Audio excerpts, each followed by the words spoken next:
Hello, everybody. Good evening. Happy Valentine's Day. We are just going to wait for people to come on. It's live on Facebook as well as live on Grace Harris, writer and speaker.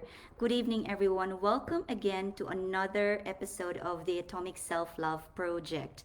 I hope wherever you are, whatever you're doing, that you are having a beautiful, beautiful Valentine's Day, spending time with your loved ones, whether that's your partner, that's your children, that's your family, or yourself, because the most important love that we need to cultivate and nurture first and foremost is the one that we have with ourselves. And tonight is the perfect time to really talk about the Atomic Self-Love Project, because it's time to reflect, whether you are single, whether you are married, whether you're divorced, whether you're in a polyamorous relationship, or whatever type of relationship you're in, single, double, triple.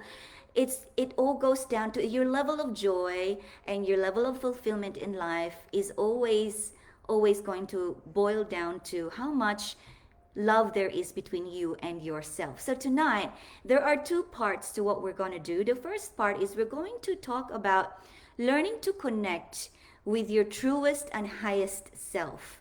And to do that, what I'll do is I thought I'll do something different, which is read one chapter from my book.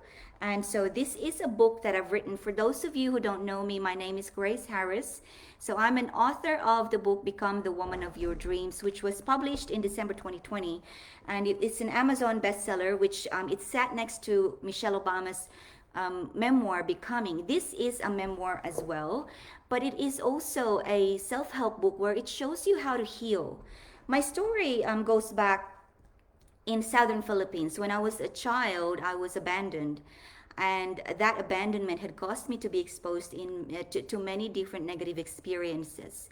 And these types of experiences, including several types of abuse, a lot of neglect, had left me to become someone who was so self-preserved and so self-identified with my own ego that when I was growing up and when I was an adult, even though I was quite successful at what I did to live life, on the outside I looked really okay. But I suffered from, chronic anxiety, from self-sabotage, and just from high-functioning depression, which means that to people outside my home, it looked like I was a-okay. But for the life of me, I could not get my relationships right. I was married and I got divorced, and then, it was just the one thing that I really longed for, which was love and relationship, was the one thing I could never ever have. I could never ever get. If you can relate to this, say yes on the chat. I'm just gonna have a look who's with us. So we've got Ashra. Hi, Judith. Good morning. So it must be you're from UK. Hi, Joanna, and from the Philippines, Ordanies. Welcome. Kababayan, yes. Carrie, it's good to see you here again tonight. So as I was saying, so I suffered from all this. For the life of me, the one thing, and we're going to talk about this kind of love that we all want to have, we all feel that we are worthy of, but we could never. We have one good relationship and then it goes down, spiral down. We got another one and then it spirals right down, and we wonder why. And so that was me until I had a near-death experience where I almost lost my life, and I was a single mother of two. And when I woke up, I realized if I'm not careful with the way that I live my life, I could end up actually not coming back from another near-death experience. So I really examined my life, and I started to learn to connect with my highest and truest self. And the one thing to think about when you want to connect to your truest and highest self is you want to go back and learn first how you got disconnected from your truest and highest self. Because the thing is, when we were born, we were pure. We were nothing but love. Little baby, just pure love. And then we grow up in a society that was raised by a society before them, that was raised by a society before that. And so we inherit belief systems, we inherit cultural environments, we inherit education that we did not choose for ourselves. And so the people's belief systems around us become our own unexamined belief systems that we think are the ones that are best for us. But these belief systems usually they work negatively over time because it is filled with, for example, in my case, because of my traumatic experiences, it had all the self-preservation mechanisms there, that it allowed me to never trust anyone. It allowed me to always just become fiercely independent, and it was so difficult for me to ask for help. I would rather you know pretty much drop dead before I would ask for help, which was really, it was very crucial for my survival, is to be able to say that I'm not okay. But it took me a long time. So to learn, number one really is to learn how you detached in the first place from your highest and truest self. And that takes a lot of courage, a lot of bravery, because what that means for most of us is we have to go back in time. We have to go back to what really happened there that changed us for good, forever. Something so critical and so painful. Like, have you ever had a time when your heart was so broken that you couldn't feel anything else? So to illustrate just a part of my journey, I wanted to read you a very quick chapter, which is chapter 28 of Become the Woman of Your Dreams. And it's called Walking Away with an Army of Angels. So this is when I was around 30, 31 years old, when I was walking away from my marriage. One of the most painful things I've ever had to do, because we all have the dream of white picket fences. We all have the dream of a whole unbroken family. We all have the dream of happily ever after. And when you have to give up on that dream after trying so hard, giving everything that you have, that's got to be one of the most painful, one of the bravest, one of the most courageous, vulnerable things you've ever had to do. And if you're someone who's been through that, in this show tonight, I honor you. My heart is totally, I know what you've been through, and you are a woman of substance. So let's just, Jackie, good evening from Melbourne. Tia from Queensland, Australia. Marian from Melbourne. I hope you guys are taking care. You're on a 5-day lockdown. It's a great time to contemplate and have a little chill out, isn't it? April, hi, how are you? Kristen, and yeah, so this is chapter 28, Walking Away with an Army of Angels, from Become the Woman of Your Dreams. In the winter of the following year, we moved out of the beach apartment so that Pedro can renovate and sell it for a profit. We rented a house in the burbs with a spacious yard, which was great for the kids, but it had no ocean views to appease Pedro's style. I loved the feeling of being grounded on the dirt after living in a 3-story walk-up all these years. But my husband found it almost nightmarish being tethered to suburbia and to be living amongst people who were not part of the surfing community. We began to struggle financially as I still wasn't working, and Pedro had to pay the mortgage, the renovations, the rental, plus support his vices as well as me and the kids.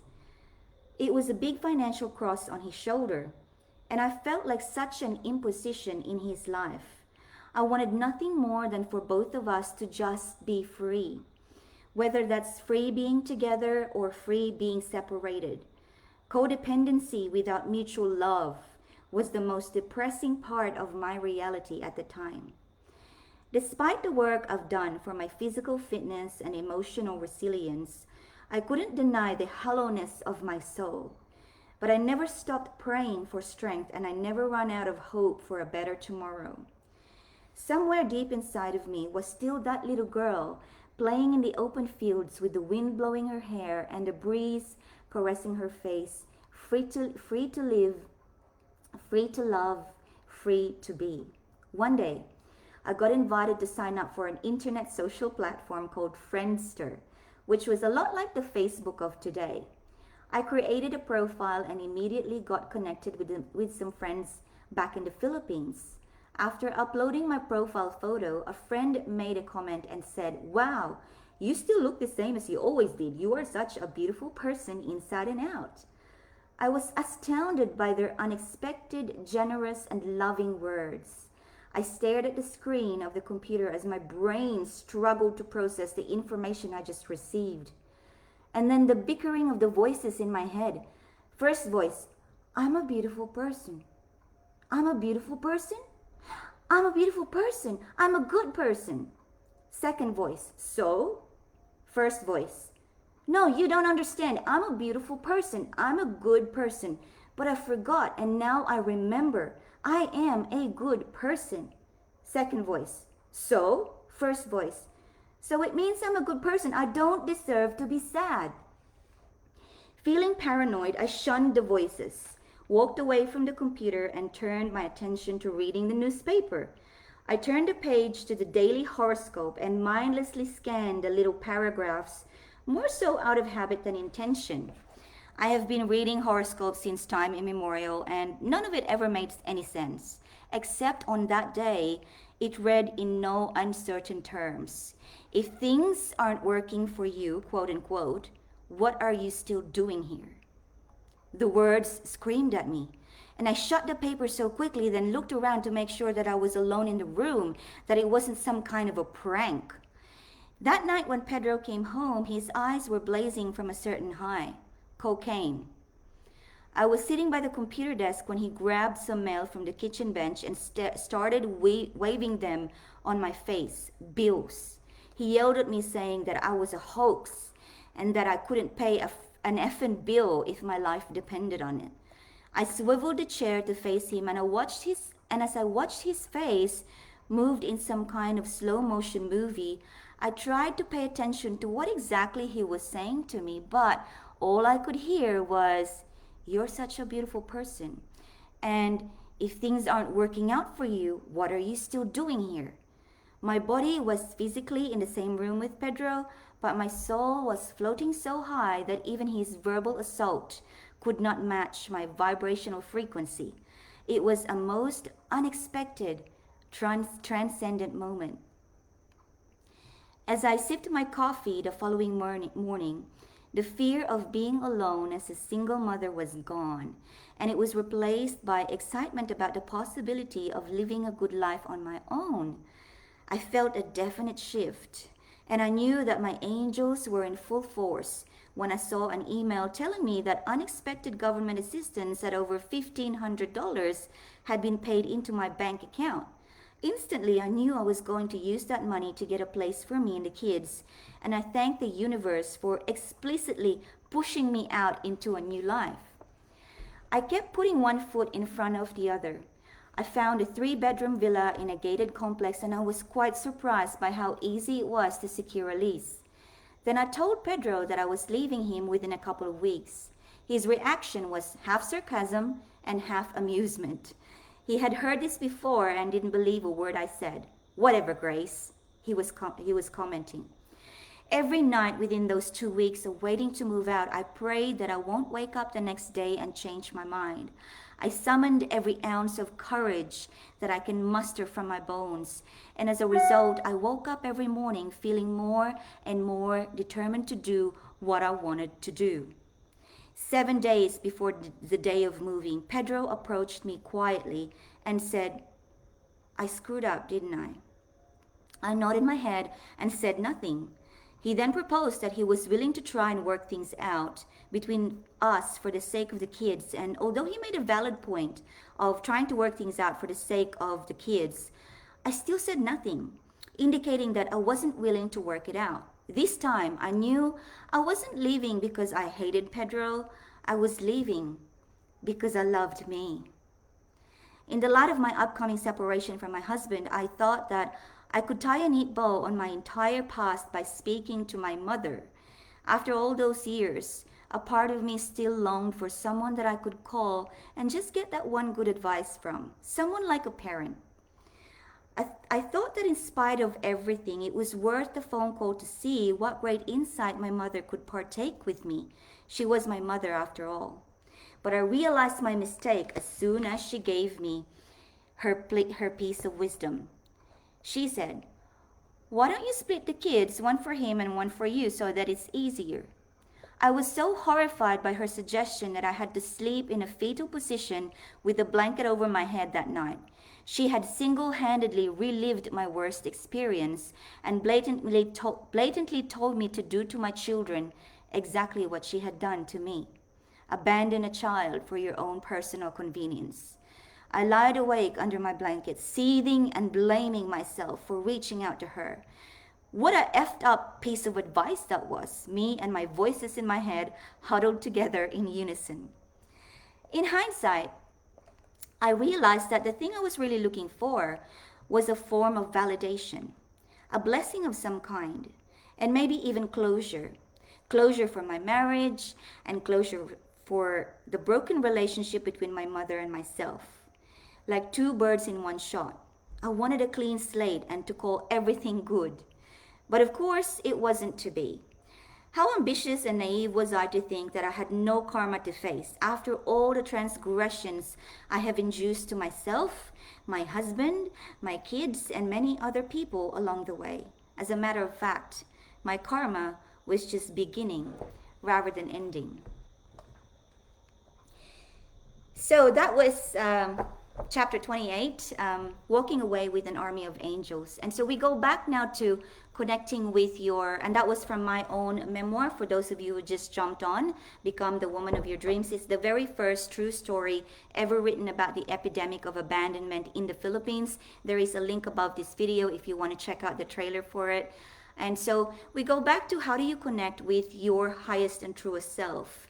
And the number one thing that you need to be willing to do, it's not something that you really want to do. You would never want to do this, but you've got to be willing to go back and learn how you detach from your highest and truest self, because healing is a process. And this is the other thing I wanted to just really emphasize, is that in this day and age, we have access to so many healing modalities. I know myself, I've done quite a few different ones. I've been to an immersion in a yoga retreat, Kundalini Tantra in Bali. I've done altered states kind of healing, like using shamans using crystals and using other tools for altered states.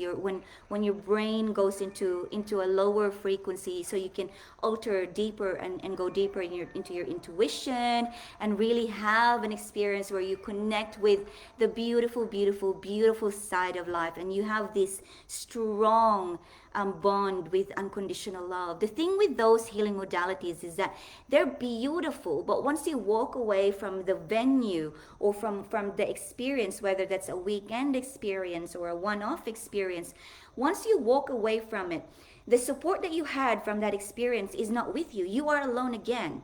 And so the truth becomes obvious that the healing process is going to really be on your own for most of the time, and it's a sustained healing process. The transformation to become the highest and truest version of you is a de-transformation of the demons that had lived inside of you for a while because of your fear-based paradigms of self-love. And so what did I do to do the sustained healing? And so part of that is writing the book. I've spent 23 months writing the book. And I had a target time of 12 months, but I knew that I couldn't rush the process. There was a 6-month period where I had to go for a walk every day just to expend that energy, that emotional energy, because as I wrote the book, memories that I didn't know I had came surfacing out to the surface. And they were pretty scary. They were pretty confronting. And at some point, I doubted if I was ever going to, if I was willing to go through the entire process of finishing the book, because the pain that you have to be willing to face is going to be present and real. And so the transcendence is only possible once you have gone through a certain period. And this is why you need someone other than yourself to really hold your hand. And in my case, I had my partner, which I'm really lucky. I know I'm really lucky because I know not everyone has a partner. But I also was proactive. I had mentors. And I just want to clarify what a mentor is. There's a difference between a coach and a mentor. So a coach is someone who knows you and is working with you. And a mentor is someone that you just look up to and role model to. And at the time, I had so many of them. And a couple of them, I'll tell you, is Oprah Winfrey and Wayne Dyer. And to tell you honestly, I listened to them every day, sometimes 3 times a day, just because I really needed someone to tell me about how worth worthy it is to get to know about self-love, about what is my relationship with myself, and how do I, and so this has become an integral part. So it's the learning how you detached, and then the process of going through the pain, and then after the process of going through the pain, it's being proactive to have the experiences that fill your cup. And how do you have the experiences that fill your cup? So one of the things that I teach my students in a course that I teach called the Atomic Self-Love Project, just like the name of this show, is what we call a life inventory model. So the life inventory model is literally you're taking stock of the people, the places, and the experiences that are currently in your life. And let's take, for example, the people. So once you list down the people that are currently in your life, you rate their importance in relation to your future. So, if you're rating them 5 and below, that means they are the people that are pulling you down. If you're rating them 7 and up, it means that they are very important in your future. They're either the person that really cares about you, your parents, your children, and someone that you know will do anything for you. In my case, that's my partner, that's my children, that's my big brother. I know he'll do anything for me, and my little brother, I just know that, and a couple of really, really close friends. But at the time, when I was in a toxic relationship years and years ago, my immediate partner in the relationship, when I started doing this life inventory, I found out that he wasn't even between the rating of 1 to 5. He was way in the -0, -20. He was like, when you're swimming, you're trying to swim, you're trying to get somewhere, and you feel like you can't because you're anchored down by a chain. It felt like that. And so I had to wake up to why was I in this relationship? And so this is the same with relationships that you have, not just intimate relationships, but think about the relationships that you have with your colleagues in your business, for example, or your immediate friends. When you show up and you feel like you have to be someone else other than the true you, other than the happy-go-lucky you, you've got to start asking the question, why do I have to be so pretentious? And I'm not using this word in a derogatory way towards you, but it is just a word that represents how you are being and who you are being when you are not your authentic self in front of other people.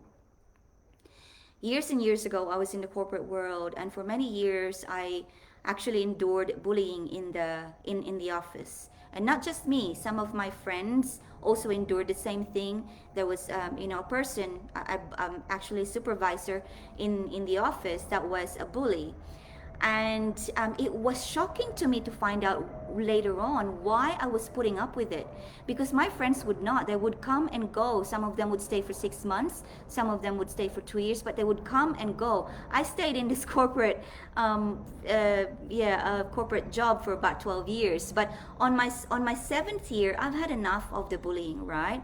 And one day I just decided that I won't show up to work, and I wrote an email to the higher boss, not this supervisor, but the higher boss. I said, "Dear X and X, I am not showing up to work until this is addressed, and my problem is the bullying." And I wrote so many incidents, and so I risked my own job. I risked the security of my children, my source of income.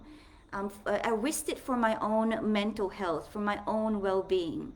And the reason that I did that is because finally I realized that I deserve to have a workplace that is safe. I deserve to have a workplace that I don't have to report to go there every morning and feel like I have to be pretentiously happy and joyful to be there, when in fact I'm not, because we are being suppressed and we are being micromanaged and we are being insulted sometimes. And so the deeper question that I had to face was, why did I put up with it for so long? And it was shocking, because when I found out, the real reason was that I felt sorry for the bully supervisor. And you know why I did? Because I actually likened her attitude to someone who was really who was a bully to me when I was little. And I kind of like I was trying to be compassionate in expense of my own mental health. So it was a fear-based paradigm. It wasn't making me expand my life. I was contracting because I was trying to just control everybody, to please everybody. And so I just encourage you to just have, start with a life inventory. Write down all the people in your life, the places and the experiences. And when I say places, it could be emotional place, a memory that you're always remembering. You could have suffered a loss, a family loss, something that was really put you in a grieving time. And if that grieving time is something that you want to get out of, just put it under the places, the emotional places that you constantly go to. And then the experiences, it could be your habits. Experiences are your habits. How many times do you indulge in, I don't know about you, but I do indulge in binge eating when I'm really stressed. And I know that's not something, that is an experience that I need to change, because it is a rating of 2 in relation to my future. So it is, go back to this video if I'm talking too fast, because we're going to move on to the second part of the actual, Holly says I will do this. That's great. So we're going to go into the second part of this show now for divine affirmations. But I just want to encourage you, if it's something that you're really passionate about in your situation right now, in your life right now, to be able to be connected to the highest and truest version of you, so that you can start to create lifelong and deep and meaningful relationships that really fuel and motivate the best version of you. And in return, you can create a future that is completely different in landscape wise to the past that you had. Feel free to book a free breakthrough session with me, and we can go through things, and I can help you just have 1 or 2 breakthroughs that's going to allow you to see, hang on, I never saw this before, and now that I've got clarity on this, I know that this is what I want to work on, and this is how I'm going to work on it. And it's just it's a liberating place when you know that your relationship with yourself, the love that you have with yourself, is unshakable. Because once that becomes unshakable, the friendship that you have with yourself, you can joke with yourself, and you can fail forward. Every time you do something that's not right, you congratulate yourself for failing forward, because now you've learned how not to do one thing. Whether that's in your career, in your business, in your relationships with your children, with your family members. It's the integral recipe to attracting the relationships that you deserve to have. And this is just as important to those who are already committed in a relationship, because you can always recalibrate, reconfigure, reshape. That's my partner at the background there. Say hello, honey. They can see you. I encourage you guys to return to the video or book in for a breakthrough session with me. Now we're going to go through some divine affirmations, because I love these divine affirmations. They really, really elevate me to a next level kind of energy. It just makes me, because divine is a word that means diva, right? It means God. And feminine, divine feminine. Feminine is just female, a woman. And we are all, there's always a God inside of us, a goddess inside of us, because you know why? We are all children of God. And so I would like to start with, we've got Kristen. So who would like to hear an actual affirmation for themselves? I'm going to wait for a comment. And I'm going to pull out a card. Michelle would love a card. So Michelle, just let me know if you're still with us. What part of the relationship are you working on? Are you currently committed? Are you currently single?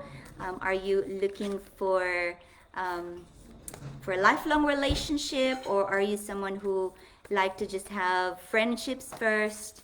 So let me know. And then afterwards, we'll go to Amber.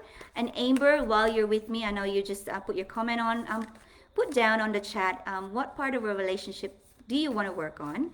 And what kind of love would you like to attract? So the card that I have for Michelle, and Michelle had the comment 9 minutes ago, is the Patroness of Impossible Causes, Rita of Caskia. I am miraculous.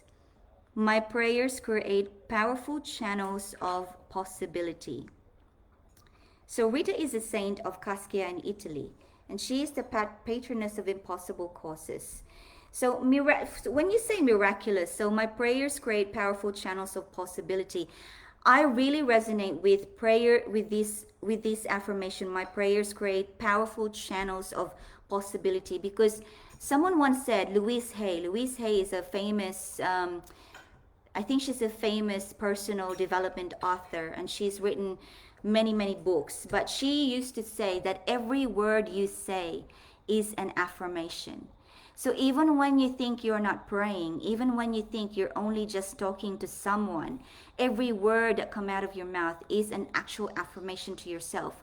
And I'm going to give you a solid example. So I was sitting in a cafe in Burleigh Head. So I'm from the Gold Coast, Australia, actually on the border. I was sitting in a cafe in Burleigh Heads, and we were eating a acai bowl, my partner and I. And there was a woman with her girlfriend that walked up to a counter, and they were looking at the menu on the board. And then the lady behind the counter said, "What can I get for you?" And the first woman ordered, and the second woman, she looked at the board, and then I saw her walk 2 steps back, like her body language. You can see she walked 2 steps back, and then she said to the lady in the counter, she said, "I'm not good at making decisions. My friend can choose for me." And literally she said that, "I'm not good at making decisions. My friend can choose for me." And you can just see how used to she is with her not making decisions, because when she was confronted by the question, "What can I do for you?" she found that it was something that she couldn't handle. She had to step back twice, because she did not want to be asked the question of, "What is your decision about what you want to eat today?" And so her affirmation to herself unconsciously was, "I'm not good at making decisions. My friend will do it for me." And so everything that you say is a prayer. And the miraculous part of this is that it could be a negative miracle or a positive miracle. If you're always saying negative things, you wonder why negative things occur for no reason. And it's really not for no reason. That's the miracle part of every word you say, every prayer that you utter. Remember, we are children of God. We are goddesses by nature. So every word we say has a power in it. So make sure, be careful that every word you say is positive. If it comes into your thought first and it's not so positive, calibrate it, refine it, and just say, turn it into something positive, because everything that comes out verbally out of you is a potential miracle. And the more that you say things that are positive, the more that the potentiality of that miracle is going to eventuate and going to come true for you. And that's just atomic self-love right there. When you know that everything that you say is an affirmation, and therefore you're aware to turn every negative into a positive word from your own mouth, and you are miraculous. And that's that card for you tonight. I think it was for, I can't remember now, actually, Michelle. And the next card that we're going to pull out is for Amber. Amber is married and wanting to feel the love again, rekindle the love. Yeah, that happens, doesn't it? Because of so many things that we do inside of the marriage, inside of the family, for the children, for other people, and we forget each other. So I'm going to pull out a card for you, Amber, and the card that I have for you is My Bago, the Warrior Saint. I am a warrior of love. My devotion attracts resources and support. My Bago, the Warrior Saint. I am a warrior of love. My devotion attracts resources and support. So just a story in her. She was when she was very young, she was about 14 years old, and I think she was situated somewhere in Persia. That's in Europe, isn't it? Sorry if I'm wrong, but it's in Persia. And so her village was attacked by terrorists, and she had a vision by an angel that she was meant to lead the the uprising against the terrorists, and she was only 14 years old. And she communicated this vision to her elderlies, and the elderly said to her, if that is your vision from the angel, then go and honor that vision. So she actually gathered 40 men to be her soldiers, and they fought this mob of terrorists, and all 40 men died except for her, because she was protected. She was divinely protected. And then she honored those 40 men that died to fight for the freedom of her tribe, and they did win the freedom of their tribe, but not without her devotion. She was devoted to her love for her tribe. She was devoted to the knowing that this love is going to set them through. So Amber, for you, what I want to say is that the devotion that you have is something that you only know how deep it is, because before everything else came inside of the marriage, before the kids, before the career, before the mortgage, before everything else, you felt that love and connection with your husband. Now it is your job to rekindle it by being responsible in. So I speak about, in the Atomic Self-Love Project, I teach about, one of the modules is the 4 pillars of relationship building, and one of the pillars is responsibility. And I just want to cover this quickly for Amber, because she's wanting to rekindle and the love in the marriage. And when it comes to responsibility, it's like this, right? So it comes from the responsibility in a relationship, comes from that notion. Do you know the notion when you save a life that's on the verge of death, you become responsible for that life moving forward. And it's the same thing as when you give birth to something new, whether that's a baby or a project or a marriage or a relationship. You are responsible for the life of that project, baby, relationship, marriage, whatever that is. What most people think, though, is when 2 people join together in a relationship, they have this misconception that in a relationship there are only 2 parties. There's the me and the them, the male female, or male male, or female female. But it's not. The truth is, when you join into a relationship, both of you give birth to a thing called the relationship. So the relationship itself is an entity and has a life of its own called the relationship. So you're here and the partner is here, and in the middle is this relationship that you share, which is composed of you and him. And so the responsibility comes in like this. You have a responsibility for your own well-being and part of the relationship. Your partner has a responsibility for their own well-being and part of the relationship, and that makes it a whole relationship. It's not about you complete me, because 2 people can't complete one another, because they are responsible for themselves and they're part in a relationship, not to each other, but in a relationship. And the responsibility that you have, and this is why we lose the spark, this is why we lose the love, this is why we lose the sexy, the seduction. It's because we get lost in the logistic side of responsibility. You have to remember there are 2 types of responsibility in a relationship. There is the logistic and the holistic. The logistic is the part when you say, hey love, can you throw out the trash? Or hey honey, can you cook the dinner? Or have you paid the bills? Or did you book the flights? So the logistic side is just the thing that you do step by step, and you know exactly what the outcome is going to be. We're all capable of doing that, so I don't need to cover that. But most people stop at the logistic. But the more important side of responsibility in a relationship is the holistic side. And the word holistic, really, it just means that every small part is an important integral piece of the whole entirety.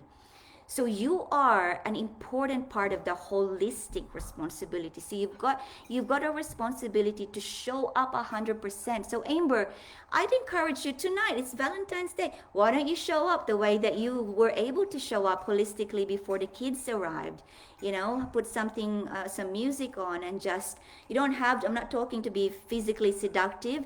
You can be emotionally seductive by just opening up, just being vulnerable, and just taking the time to talk and listen.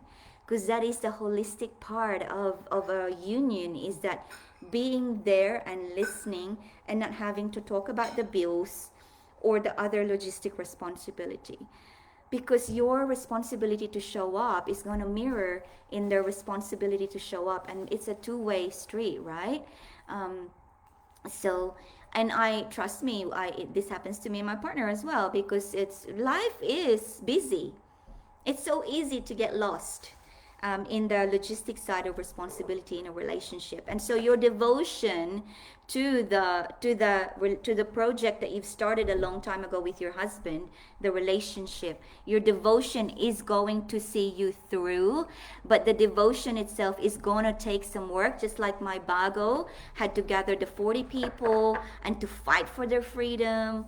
And so I hope that's given you a little bit of an inspiration. Maybe think about what your husband likes to do, and what lights him up and what lights both of you up. So I'm going to move on to another card reading in the interest of time.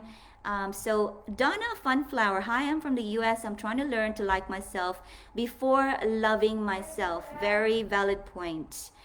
So Donna, to answer your question, I'm going to pull out a card for you and we'll start from there. So it must be like early in the morning for you, like 3 o'clock or something. Okay, happy Valentine's, by the way. So the card I have for you, Donna, is Saint Bridget, Our Lady of Exalted Light. I give endlessly because the light is without end. My soul is all I need. Wow. Okay. Saint Bridget, Our Lady of Exalted Light. See how she's got that lamp there? I give endlessly because the light is without end. My soul is all I need. So I just want to take note. See that line down the bottom? My soul is all I need. So we need to go back to, for you, Donna, we need to go back to, when you say you want to like yourself before loving yourself, we need to go back to the basics of what's the difference between the soul and the spirit. And there is a difference.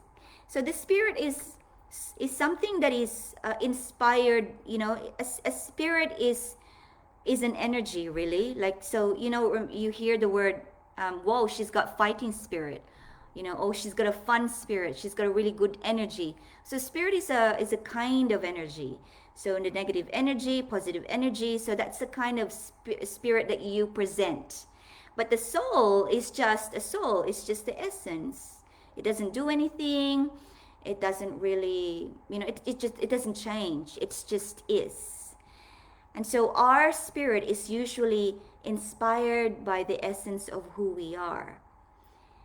And the tricky part is, how do we reconnect to the essence of who we are? Especially if our spirit, for example, is an excitable spirit. I know our youngest is a very excitable spirit. Like, he's always talking, he's always fun. You know what I mean? Like, so if you're an excitable person, for example, how do you go back to the essence? The essence that doesn't do anything, that doesn't change at all. And that's how, and going back to that essence is how you start to really like yourself. And how it's simple though. It does take commitment, and it is really just being still. So I would highly nudge you and lovingly urge you to start doing more practice of stillness, breath work. You can call it meditation, you can call it prayer, you can call it what you like. But for me, it's just stillness, because stillness is where you reconnect to the inner you. And when you have that steady light inside of you, and it doesn't go away, and then you can reconnect to yourself, then you know that whatever is happening, you're okay. And this is what I was talking about 45 minutes ago in this video, is that you can go into experiences like altered states, and some people do things like ayahuasca, or to go into the altered states, and then they can access an unconditional bliss. So this is possible through meditation. Unconditional bliss does not have to be an experience of altered state. When you meditate with commitment, you can access unconditional bliss. And what a way to really get to know and like yourself through unconditional bliss. It's just that beautiful sensation that I am okay. It's a-okay, whatever is going to happen. It's just going back. And the thing with that is, we've got 24 hours in a day. and you might meditate for 5 minutes, so there's a chance that you might only have it for 5-20 minutes. But if you do it every day for like 30 days, it stays with you. You tend to really shift and change as a person. And then you start to, people start noticing, wow, something's changed in you.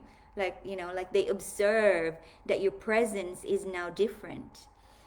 So I hope that's given you a little bit of, just a little bit of, on how do I go back to really liking myself before loving myself. And there's really not much more steps between like and love, because when you like yourself, pretty much you're already there. So we're going to move on now to Julia's asking, something goes wrong and I say what's next, then something else happens. Okay, it must be around a story I was talking about before. And Michelle wants to have asking for a card, so I'm just gonna keep reading for a bit. So Cat, hello, I have been single for 13 years. Can you see my Prince Charming in his lifetime? That's a great question. You know what? I'm not a clairvoyant, so I actually cannot tell you that I can see anyone's Prince Charming. But Kat, this is what I can say to you, is that you know exactly what your future is going to be deep inside of you. We all do. We all do. It's just not many of us are willing to really to face it. We walk around thinking that maybe what I know is going to happen, maybe it won't happen. We just hope for the best. But so, and that's okay, because we have been programmed to do it that way. This is why, as a transformational strategist, I am so passionate about helping people to gently recalibrate their mind setting so that they find that it's actually okay to acknowledge those fears. And we all know we can see some kind of a future that's waiting for us based on what's happening right now, based on what we are doing right now. For example, if I had a habit of smoking, which I don't, but if I had a habit of smoking, I know that, if I continue to do that, the future looks like this based on XYZ in the present. So to see your Kat, my loving words, I'm gonna pull out a card for you first of all, because I think that your question is a very, very common question. I asked that myself before I found my partner, and I tell you, the minute that I dropped the question and said I'm not gonna look for him, I don't really need to look for anyone because I'm having fun with myself, I love myself. And the minute I dropped it, he just appeared from out of nowhere. And it's so common to everyone. The minute that they stop looking because they start having fun and loving themselves, and then the right one appears. But Kat, this card is for you tonight, and it is Miao Shan, the Princess of Mercy. Giving is receiving. The energy of the universe is merciful. Giving is receiving. The energy of the universe is merciful. So I always know that when I receive, it's because I have given. And so that's always the first. So the third law of motion by Newton is that for every action, there is always an equal and opposite reaction. So everything that you give out, it's going to come back to you.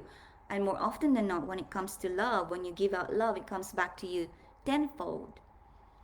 And so, Kat, maybe you could then start with just having so much fun that you don't really have to wait for Prince Charming, and just knowing that you are enough. You don't even have to have Prince Charming. I know being single for 13 years, there's got to be some perks to it, right?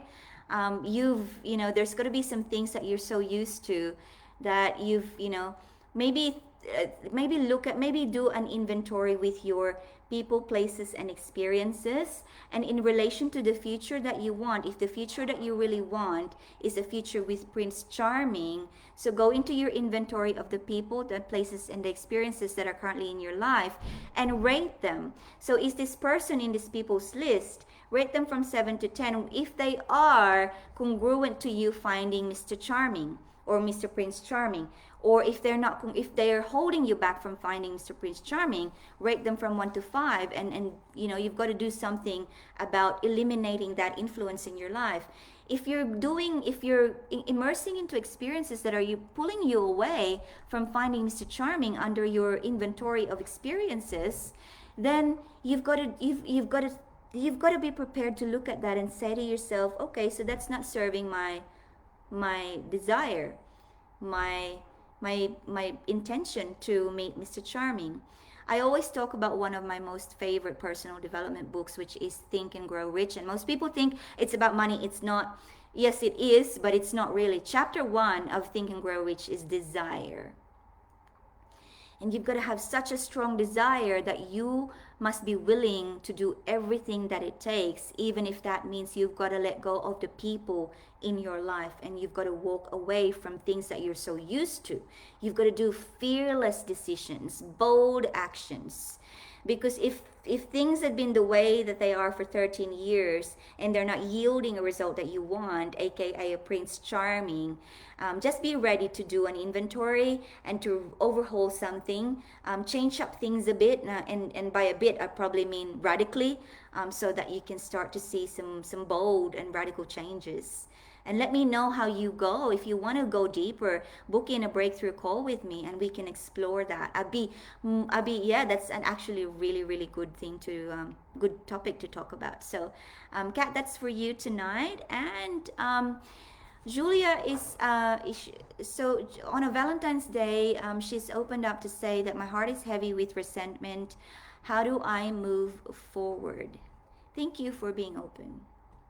I'm going to pull out a card for you, Julia, and we'll go from there. I, too, had experienced that, and anger and resentment. And so I know the space that you are in. So we are going to pull a card out for you. And your card tonight is White Buffalo Calf Woman, the prophetess of the sacred way. My heart is a compass. The path of love is true abundance. So you're probably not going to be very familiar with who she is. White Buffalo Calf Woman, the prophetess of the sacred way. My heart is a compass. The path of love is true abundance. So there's a story about her. She's American Indian, obviously. And so during her time, she was walking in the desert, and there were two men that came to approach her. And she was known to be a powerful being. And one of the men that came to approach her, his hidden agenda was to overpower her and actually steal all of her amulets. But the other one was a good man.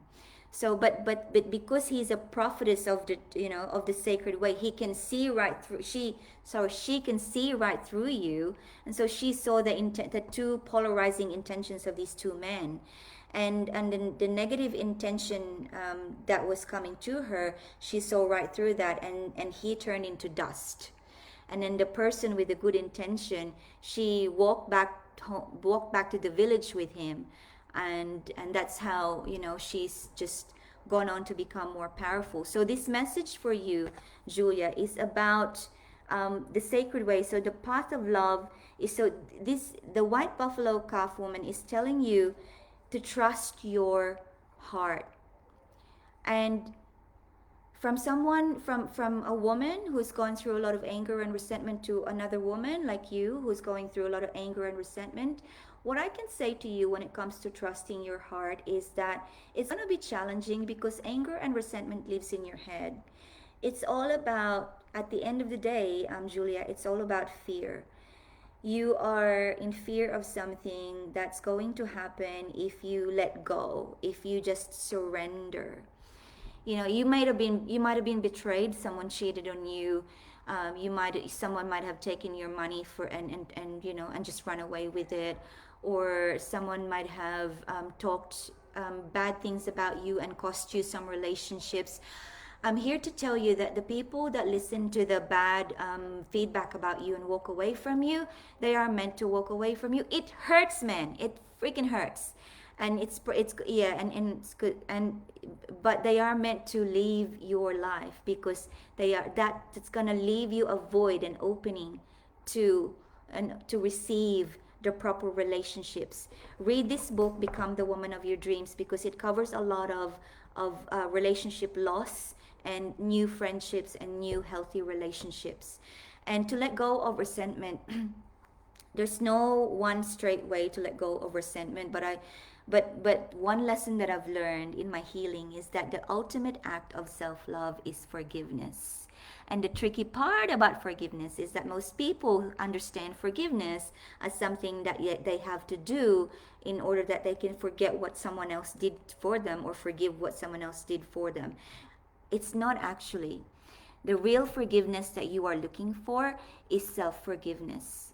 Forgiveness, forgiving yourself for feeling ashamed about something that did not happen right, that you think you failed on. Forgiving yourself for feeling so guilty all this time about something that happened in the past that wasn't even your fault, was never your fault. Forgiving yourself for all the fear that you've been thinking about, and in result you were controlling things and you were affecting other people's lives with your sense of control, sense of urgency, and sense of bitterness. So it comes with this trifecta of cousins: fear, guilt, and shame. And it's all about coming back to yourself and forgiving yourself for all of those feelings of guilt, fear, and shame, because it's not about other people. It's the ultimate act of self-love, is knowing that you are someone who is doing the best of you at any given time, and the best of you can only keep shining if you really forgive yourself and you allow yourself to be free from the guilt, the shame, and the fear. It takes a lot of work, and it's something that again, if you want to go deeper into it, feel free to book a session with me. But the tactical things that I can say to you, Julia, is, and this changed my life, it really did, is when I started meditation. And I'm not going to say meditation a lot, because for many people that's something that, I don't want to try that. It's the same as just being quiet, not doing anything, just breathing and just listening to your breath. That's it. Call it something else, pray, or just spending the time with yourself and closing your eyes, observing the colors in between your eyebrows, whether that's yellow, black, and just your thoughts coming in and out, not really caring what they're about. It doesn't matter. And just breathing in and out and just doing that. Do it for 5-10 minutes for 30 straight days, and you will come to a place where, oh my God, I am a good person.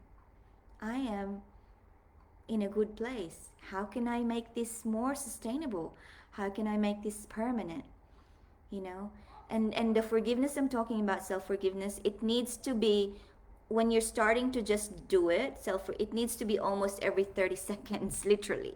Because when you're someone who is very intellectual, like a lot of us are very intellectual, and what that means is not necessarily intelligent, but just someone who likes to think, intellection, just always in the head.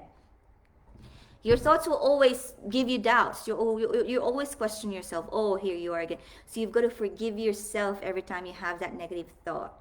You've got to say to yourself, it's okay, darling. It's almost like speaking to someone else, because you're going to be the higher you, and just nurture yourself. It's okay, darling. We don't need to be thinking about that right now. We don't need to be saying that right now. It's just a lot of gentle self-love to yourself. And I hope that's given you some value. Now we are going to move on to Michelle asks, been single for a very long time, will I find my forever man? That only you can answer that, Michelle. Do you want a forever man? And how have you been living for a very long time? Has the lifestyle that you have been doing for a very long time, is that congruent to when you find a forever man? Do you need to make adjustments? Is there some things that you are not currently doing that you need to be immersing into in order for you to manifest a forever man? There are some really deep questions that are worth asking if this is something that you're seriously wanting to create in your life. Feel free to book in a session with me if you want. Amber says, thank you, so true, being caught up in the logistics. I'm really wishing you a really nice Valentine's night with your husband tonight, Amber. Donna says, thank you, makes sense. Suffering from 2 years of treatment resistant depression and anxiety. I need to, yeah, meditation.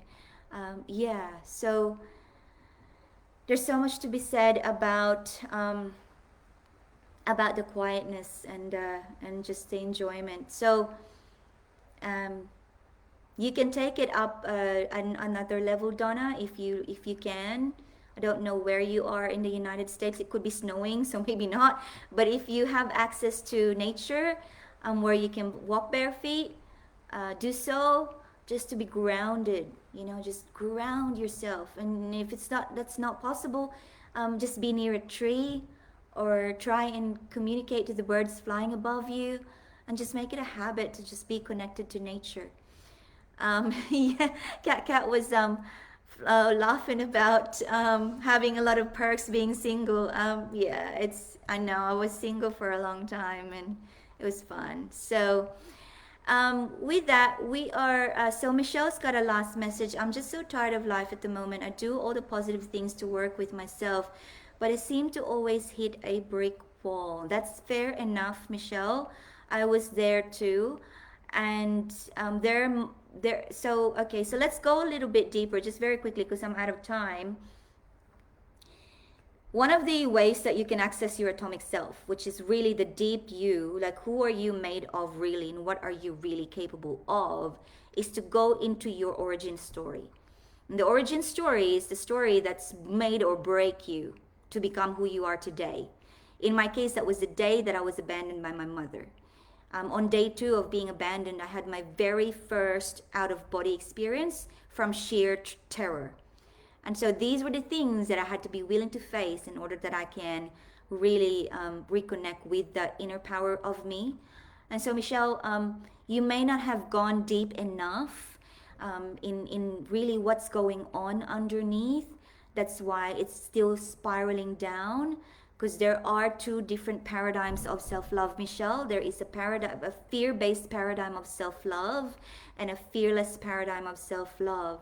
And the fear-based paradigm is that you're doing everything to doing everything to change your life, but you're always spiraling down.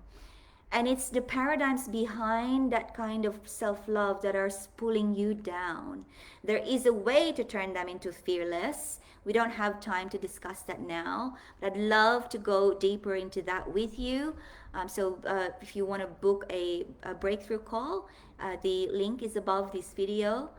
And so Rosanna, if you want to come back on board next Sunday, Ascone, Rosanna Ascone, I may be able. I'm sorry, I don't have time to pull out an affirmation card for you tonight. But for everybody who's been on here tonight on a Valentine's night with me, I appreciate you. I am grateful for you. And remember, the most important relationship and love relationship that we need to cultivate is the one that we have with ourselves. So love yourself eternally, immensely, and endlessly, and pamper yourself and acknowledge yourself for everything that you have achieved. Make sure that the relationship that you have is free from guilt, fear, and shame, and work on it every day. Be faithful to yourself because you are divine. And speak to me if you want more time with me. Book a breakthrough call. I love you and have a happy Valentine's Day. Bye, everybody.